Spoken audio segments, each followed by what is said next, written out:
بسم اللہ الرحمن الرحیم۔ عورت کا گھر میں ٹائٹس یا پینٹ پہن کر رہنا۔ کیا گھر میں عورت پینٹ یا ٹائٹس پہن سکتی ہے؟ گھر میں ہم علیحدہ رہتے ہیں، بچوں کے علاوہ کسی غیر مرد کا آنا جانا نہیں ہے، تو میں یا میری بیٹی پینٹ یا ٹائٹس پہن کر رہ سکتے ہیں اور اس حالت میں نماز پڑھ سکتے ہیں، جبکہ میرے شوہر کو ایسے کپڑے پہننا پسند ہیں، البتہ باہر جاتے ہوئے نقاب کرتی ہوں۔ دیکھیے، مسلمان عورت کا ہمیشہ سے جو لباس رہا ہے نا، وہ ڈھیلے ڈھالے کپڑے رہا ہے۔ یہ جو ٹائٹس وغیرہ ہماری خواتین نے پہننا شروع کی ہیں، یہ ویسٹرن کلچر ہے، غیر مسلموں کا ڈریس ہے۔ ان کے ہاں مذہبی پابندیاں نہیں ہوتی، آزاد ہوتے ہیں، بلکہ خود ڈریس کے معاملے میں ہی وہ آزاد ہیں کہ پہنے یا ادھورے لباس پہنے، ان کی مرضی ہے۔ تو مسلمانوں کا جو کلچر ہمیشہ سے رہا ہے وہ ڈھیلے ڈھالے کپڑے، خاص طور پر عورت کے بارے میں تو بہت زیادہ حیا کی تعلیم ہے اسلام میں۔ تو اس لیے وہ ڈریسنگ جو مغربی دنیا سے آ رہی ہے، ہماری مسلمان عورت کو اس سے اجتناب کرنا چاہیے۔ انسان کے ڈریس کا نا اس کے ذہن پر بہت بڑا اثر پڑتا ہے۔ تو آپ نے بتایا کہ گھر میں کوئی غیر مرد نہیں ہوتا، ٹھیک ہے، غیر مرد گھر میں نہیں ہوتا تو لیکن بچے تو ہوتے ہیں نا، تو بیٹیاں تو ہوتی ہیں، تو بیٹیاں ماں سے پھر وہ ڈریسنگ سیکھتی ہیں۔ جب غیر مرد نہیں ہے تو پردے کے وہ حکام نہیں ہیں، تو بے پردگی کا تو کوئی گناہ نہیں ہوگا، لیکن یہ کہ وہ بچیاں سیکھیں گی نا وہ ڈریس۔ تو کیوں اپنی بچیوں کو ایسے ڈریس سکھائے جا رہے ہیں جو اسلامی تعلیمات کے سے میچ نہیں کرتے؟ یعنی میں نہیں کہہ رہا کہ وہ کوئی خاتون اگر پینٹ پہنتی ہیں اور اوپر اگر اس کے شرٹ بھی ہو نا، ذرا لمبی شرٹ ہو، تو وہ حرام تو نہیں عمل کہلائے گا یہ، کیونکہ اوپر لمبی شرٹ ہے۔ جیسے نماز میں ہم نے دیکھا ہے بعض مرد پینٹ پہنتے ہیں، اس کے اوپر تھوڑی شرٹ نیچے لمبی ہوتی ہے، تو اس میں ایسا نہیں ہوتا کہ وہ سطر کے آزاد نمایاں ہو رہے ہوں۔ تو اس لیے اگر کوئی خاتون اوپر شرٹ پہن لیتی ہیں جو ذرا لمبی شرٹ ہو، یا قمیص پہن لیتی ہیں، تو وہ ٹھیک ہے، کیونکہ پردہ ہو جاتا ہے مکمل، بشرطے کہ شرٹ بھی ذرا ڈھیلی ڈھالی ہو۔ لیکن یہ کہ بہرحال حیا کے مطابق نہیں ہے، یعنی جیسے حیا کا جو تقاضا ہے وہ یہی ہے کہ عورت وہی ڈریسنگ پہنے جو مسلمانوں کی ڈریسنگ، مسلمان عورتوں کی ہمیشہ سے ایک ڈریسنگ چلی آ رہی ہے، ڈھیلے ڈھالے کپڑے پہنے وہ۔ تو اس لیے آپ کو میں مشورہ دوں گا، قطع نظر اس سے کہ حلال و حرام کیا ہے، گنجائش تو دی جا سکتی ہے، اگر میں نے بتایا جیسے پینٹ کے اوپر ایک کرتا پہن لے خاتون، تھوڑا سا لمبا کرتا ہو، تو گنجائش تو ہے، لیکن ایسی ڈریسنگ کو فروغ نہیں دینا چاہیے، اور خاص طور پہ اپنے بچوں کو حیا سکھانی چاہیے، بیٹیوں کو۔ تو حیا ختم ہونے سے بڑے مسائل کھڑے ہو جاتے ہیں فیوچر میں۔ تو اس لیے میں آپ کو یہی دوں گا کہ شریعت کی روشنی میں ترغیب اسی کی ہے کہ آپ ایسا ڈریس نہ پہنیں۔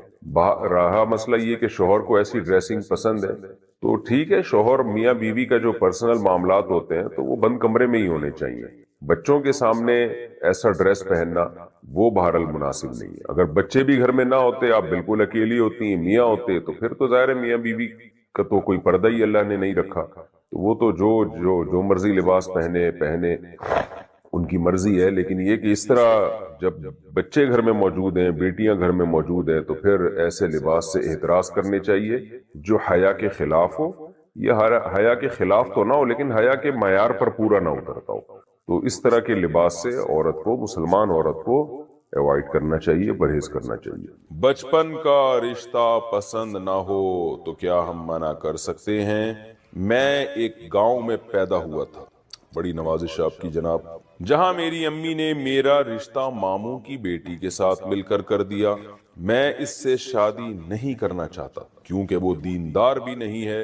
جب پیدا ہوئے تھے اس وقت آپ کو کیسے پتا چلا تھا کہ وہ دیندار نہیں ہے؟ یعنی اسی وقت رشتہ کر دیا تھا نا۔ اچھا، اب نہیں شادی کرنا چاہ رہے ہوں گے، لیکن اچھا، یہ ہمارے کمپوزر کی بھی غلطی ہوتی ہے بعض دفعہ لکھنے۔ خیر، یہ اب شادی نہیں کرنا چاہتے ان سے کیونکہ وہ دیندار بھی نہیں ہے اور میں اسے بالکل پسند بھی نہیں کرتا، لہذا نکاح کر کے میں اس پر کوئی ظلم نہیں کرنا چاہتا اور اپنی نسل کی بھی حفاظت کرنا چاہتا ہوں۔ بہت دور کی سوچ رہے ہیں بھائی۔ وہ لوگ کہتے ہیں کہ اگر تم نے ہماری بیٹی کے ساتھ شادی نہیں کی تو ہم تمہاری فیملی کے ساتھ ہر قسم کا رشتہ ناتا توڑ دیں گے۔ اوہو، تو اس صورت میں میرے لیے کیا حکم ہے؟ کیا میں یہ رشتہ ختم کر سکتا ہوں یا نہیں؟ فیصل قریشی صاحب، آپ نے بالغ ہونے کے بعد، سمجھدار ہونے کے بعد اگر اس رشتے کو ایکسپٹ کر لیا تھا اور ہاں کر دی تھی، تو پھر اخلاقیات کا تقاضا بہرحال یہی ہے کہ آپ وہاں شادی کریں. لیکن بچپن میں اماں نے کر دیا, آپ نے بڑے ہو کر ایک دفعہ بھی نہیں کہا کہ میں اس رشتے پہ ایگری ہوں, دل سے ایگری ہوں, تو مشورہ تو میرا یہی ہے کہ آپ کر لیں شادی. آپ کی اماں کی پسند ہے, خاندان سارا چاہ رہا ہے, رشتہ داری جڑے گی, ثواب ملے گا. لیکن بہرحال اگر آپ کے بالکل بھی طبیعت مائل نہیں ہے اور آپ کو یہ خطرہ ہے کہ آپ اس کو محبت نہیں دے پائیں گے, تو پھر آپ دو ٹوک لفظوں میں انکار کر دیں. جو لوگ رشتہ داری توڑیں گے ان کو رشتہ داری توڑنے کا گناہ ہوگا, انشاءاللہ آپ کو گناہ نہیں ہوگا. رشتے ناتے ایسی چیز نہیں ہے جو گن پوائنٹ پہ کروائے جائے. نہ اس طرح سے زبردستی لڑکیوں پہ اپنی رائے مسلط کرنی چاہیے, نہ لڑکوں پہ زبردستی مسلط کرنی چاہیے. تو پھر آپ کے رشتہ داروں کو میری نصیحت ہے کہ بھئی ایک بندہ نہیں چاہ رہا تو آپ اس پہ زبردستی نہ کریں, یہ ظلم ہے, یہ زیادتی. تو جہاں یہ چاہ رہا ہے وہاں شادی کریں, بشرطے کہ وہ آپ کے خاندان سے میچ کرتی ہو اور وہ ایڈجسٹ ہو پائے. تو یہ غلط ہے. میں بہرحال فیصل قریشی صاحب کو یہی کہوں گا, اگر آپ ظرف بڑا کر کے وہاں کر لیں شادی تو بہت اچھی بات ہے, رشتہ دار خوش ہو جائیں گے, اماں خوش ہو جائیں گی. ماں کو خوش کرنا کوئی تھوڑی بہت نیکی تو نہیں ہے, لیکن بہرحال لازم نہیں ہے, یہ شادیاں گن پوائنٹ پہ نہیں ہوتی. نقاب عورت کے لیے پورا جسم ہے, چہرے کے نقاب نہ کرنے کے بارے میں کیا حکم ہے؟ دیکھیے اسلام میں پردے کے مختلف درجات ہیں. اسلام میں پردے کے مختلف درجات ہیں. ایک درجہ تو یہ ہے کہ عورت اپنے آپ کو اتنا چھپا دے کہ اس کی چادر پہ بھی مرتی نظر نہ پڑے کبھی بھی. تو یہ سب سے اعلیٰ درجہ ہے. بعض صحابیات ایسی ہوتی تھیں وہ ان کو کبھی کسی مرد نے دیکھا ہی نہیں, ان کو مخدرات کہا جاتا تھا. لیکن ظاہر ہے یہ وہی خواتین ہو سکتی ہیں جن کا پھر مردوں سے کوئی لین دین نہ ہو, یا معاشرے میں کوئی. حضرت عائشہ رضی اللہ تعالی عنہا تھی, انہیں چونکہ مسائل بتانے ہوتے تھے تو وہ آواز کا پردہ نہیں کرتی تھی, وہ بتاتی تھی مسائل پردے کے پیچھے سے. لیکن کچھ صحابیات ایسی تھیں جو اپنی آواز بھی مردوں سے چھپاتی تھی. تو اعلیٰ درجہ ہے, کوئی عمل کرنا چاہے اور اس میں کوئی نقصان بھی نہ ہو تو سب سے اعلیٰ درجہ ہے, لیکن لازم نہیں ہے. دوسرا درجہ یہ ہے کہ عورت اپنا چہرہ کھولے اور اپنے ہاتھ اور اپنے پاؤں کھول لے, باقی پورا جسم غیر محرم مرد سے. یہ سب غیر محرمی کی باتیں ہو رہی ہیں, محرم مراد نہیں ہے, محرم سے پردہ نہیں ہوتا. تو غیر محرم مرد سے چہرہ, ہاتھ اور پاؤں کے علاوہ پورا جسم کیا کر لے, چھپا دے. یہ والا پردہ چاروں ائمہ کے نزدیک بولو بھائی فرض ہے, یعنی کم از کم اتنا درجہ. اس میں کسی کا کوئی اختلاف بولو بھائی نہیں, کوئی اختلاف نہیں ہے. ایسی عورت اپنے سر کے بال نامحرم کے سامنے نہیں کھول سکتی, ٹھیک ہے نا, اپنی پنڈلیاں اپنی کلائیاں نہیں کھول سکتی. چہرہ اور ہاتھ اس کے بارے میں کیا ہے بولو بھائی اختلاف. باقی چہرہ اور ہاتھ کے بارے میں راجح قول کیا ہے؟ تو دیکھیں راجح قول یہ ہے کہ چہرے کا پردہ جوان عورت پر ضروری ہے, مگر وہ چہرہ سطر میں داخل نہیں ہے. سطر کا مطلب یہ ہوتا ہے جیسے ناف سے لے کے گھٹنے تک مرد کے لیے چھپانا ہر حال میں کیا ہے, ضروری ہے نا, چاہے کسی کو فتنے کا اندیشہ ہو یا نہ ہو. یہ وہ ایریا ہے جو آپ نے بہرحال چھپانا ہے, اس کا کسی کے سامنے کھولنا مجبوری کے بغیر, علاج کے لیے ایک الگ بات ہے, عام حالات میں کسی کے سامنے کھولنا بھی بالکل کیا ہے, حرام ہے, جائز نہیں. تبھی جو ریسلنگ آتی ہے اس کو کیوں غلط کہتے ہیں بھائی, یہ نیکڑے پہن کے. ایک لڑکے ہمارے شاگرد فٹ بال کھیلتے تھے, کہ یار اس میں کیا ہے, میں نے کہا فٹ بال کھیلو لیکن کپڑے کیا ہونے چاہیے, گھٹنے آپ کے ڈھکے ہوئے ہونے چاہیے. تو یہ مرد کے لیے سطر ہے. تو عورت کے لیے چہرہ, ہاتھ اور پاؤں کے علاوہ کا جو ایریا ہے نامحرم کے لیے وہ کیا ہے, سطر ہے. اس میں فتنے کا اندیشہ ہو یا نہ ہو, جوان عورت نے بہرحال وہ بولو بھائی چھپانا ہے. بوڑھی عورتوں کو کچھ چھوٹ دی ہے شریعت نے, لیکن جوان عورت نے, اور 50 سال کی عورت بھی یاد رکھو جوان ہوتی ہے. بعض لوگ جوان کا مطلب کہتے ہیں کہ 19 سال کی ہو, جب تک بالکل اس کو اتنی چہرے پہ جھریاں نہ آ جائے کہ استری کرنے کی باقاعدہ ضرورت پڑ جائے, اتنی جب تک جھریاں نہیں آتی وہ کیا سمجھی جاتی ہے شریعت کی نظر میں جوانی. اتنی زیادہ اس میں اٹریکشن ختم ہو جائے کہ کسی کو پیسے بھی دو نا تو وہ شادی کرنے کے لیے تیار ہو. جیسے ایک چٹکلا ہے, ٹائم ہے سنا دوں. وہ ایک آدمی کی شادی ہوئی, اس نے بغیر دیکھے شادی کی, اس کو بتایا گیا بھائی بڑی حسین دلہن ہوگی. جب اس نے دیکھا تو وہ تو بالکل ہی بہت ہی بیچاری بدصورت تھی. تو قاضی صاحب نے نکاح پڑھایا. تو اس نے قاضی صاحب سے پوچھا جی آپ کی نکاح پڑھانے کی فیس کتنی ہے؟ قاضی صاحب نے کہا جتنی اچھی تمہیں دلہن لگ رہی ہے نا اتنے پیسے دے دو. بھائی پہلی رات میں دلہن تو سبھی کو اچھی لگتی ہے نا. قاضی صاحب کا خیال تھا 1-2 کروڑ روپے تو ملیں گے لازم. جتنی اچھی تمہیں دلہن لگی ہے اس حساب سے کیا کرو, نکاح میں نے پڑھا ہے, اس دلہن کو حلال میں نے تمہارے لیے کیا ہے, تو مجھے ظاہر ہے تگڑی رقم ملنی چاہیے. جیسی تمہیں دلہن دلائی ہم نے یعنی تمہارے لیے حلال کی ہے نکاح پڑھا کے, تو اس حساب سے کیا ہونا چاہیے, ہمارا کمیشن ہونا چاہیے. تو اس آدمی نے کیا کیا, 10 روپے پکڑا دیا. کیا کیا, قاضی صاحب کا منہ لٹک گیا, یار یہ کیا. تو اس نے کہا کہ بھئی قاضی صاحب آپ بھی ذرا گھونگھٹ ہٹا کے دیکھ لیں.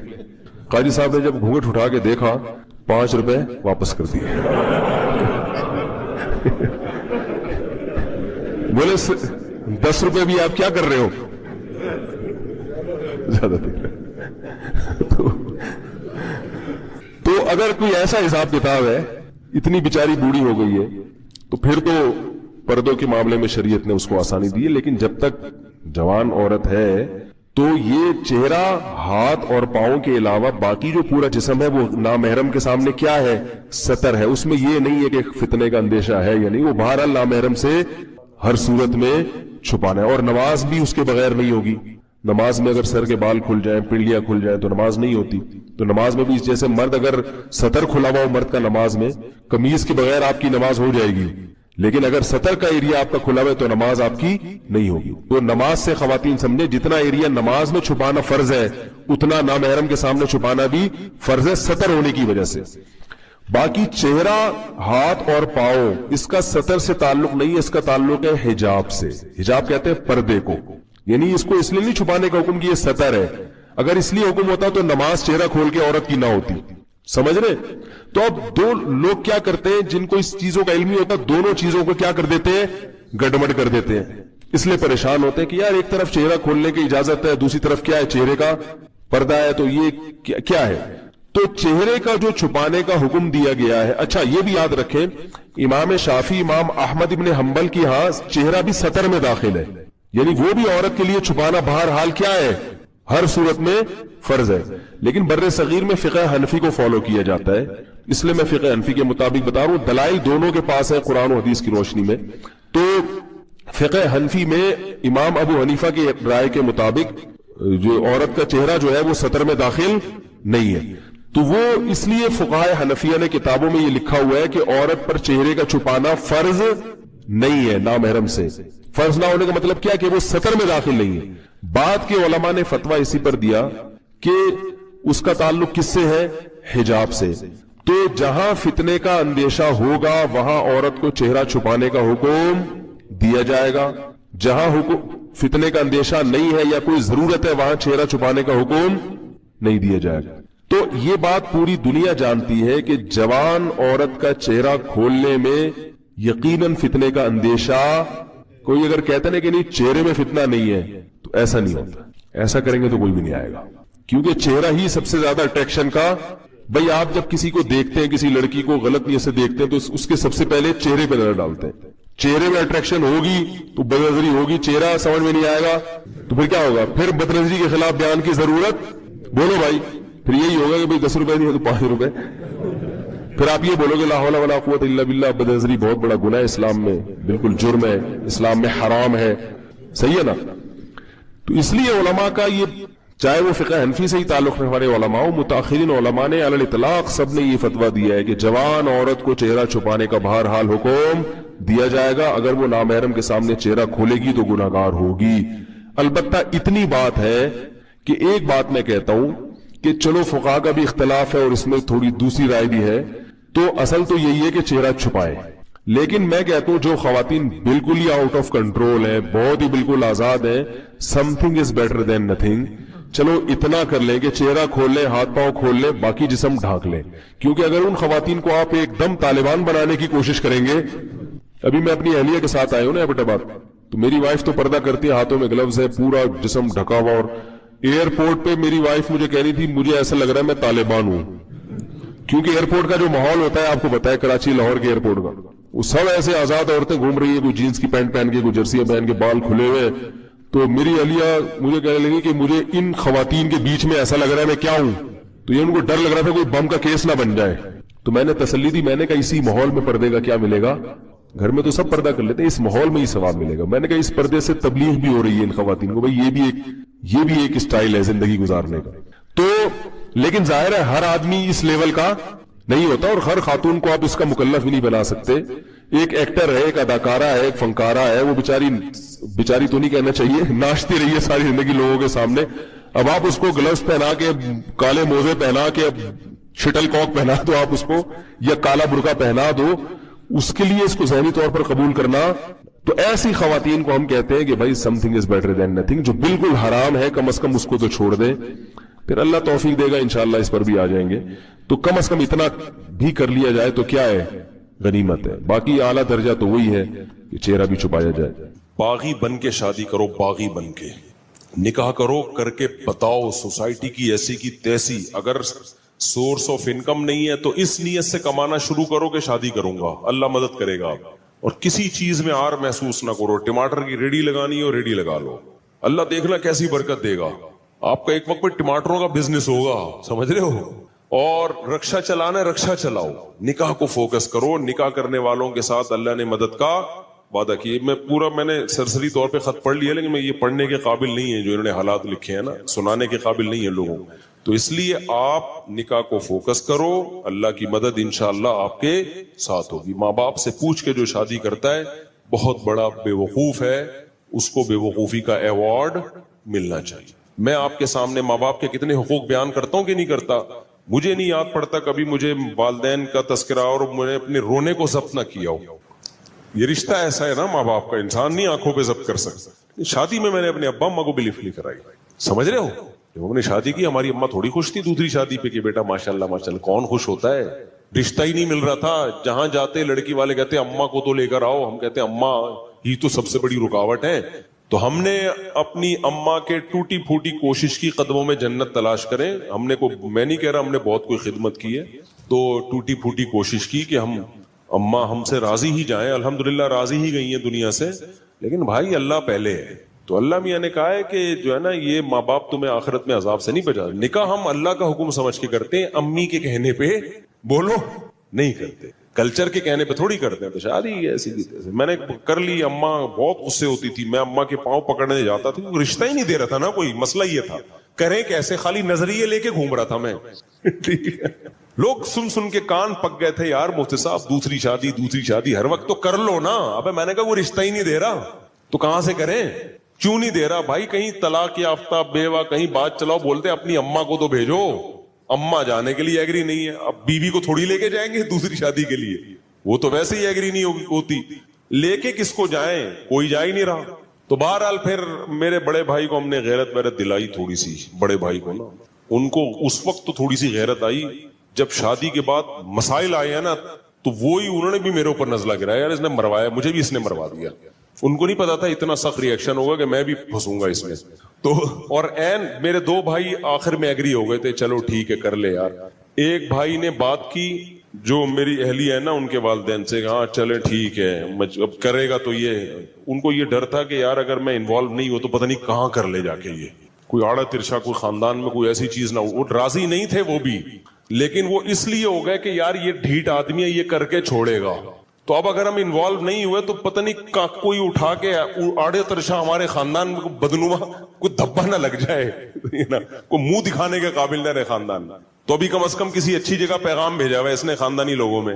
تو اس لیے وہ نہ چاہتے ہوئے آ گئے, لیکن عین وقت پہ وہ بھی مکر گئے عین وقت. اور پھر کیا ہوا, جو چھوٹے بھائی کو میں نے کہا تو آ جا نکاح میں, کوئی تو ہو جس کو میں شادی میں بٹھاؤں. تو اس نے کہا میں آ رہا ہوں. عین وقت پہ وہ کمبخت بھی نہیں آیا. میرا بھائی ہے, میں تو کہہ سکتا ہوں نا, چھوٹا ہے, کمبخت ہے نہیں, بڑا نیک آدمی ہے, لیکن میرا تو حق بنتا ہے نا. عین وقت پہ وہ بھی مکر گیا, نکاح نامہ لے کے گھوم رہا.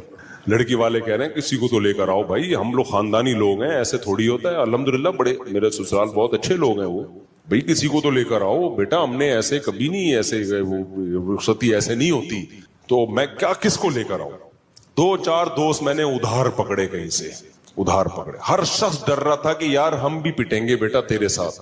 رشتہ دار سارے کہ یار ہم پہ بھی بلی آئے گی. سب سے پہلے سوال ہوگا شادی میں گیا کون کون تھا, سب بھاگ گئے. تو 2-4 پھر رہ گئے تھے, ان کو اتنی بد دعائیں ملی ہے نا بعد میں, اتنی. ان کے جب بھی اب تک کوئی مسئلہ ان کے ساتھ ہوتا ہے نا, کہتے ہیں دیکھا جو کرو گے وہ بھرو گے. اب تک ان کو اتانے دیے جاتے. تو اس موقع پر پھر ہماری اماں راضی نہیں تھی. ہم نے کہا کوئی بات نہیں یار, اماں کی ویلیو ہے ہمارے دل میں, لیکن اللہ پہلے ہے بھائی. ہم نے کر لی. 15 دن کے بعد اماں کو پتا چلا. میں جب اپنے گھر آیا تو مجھے گھر میں گھر کی مستورات کے رونے دھونے کی ایسے آوازیں آ رہی تھی جیسے گھر میں کسی کا جنازہ ہو گیا ہو. میری والدہ بھی رو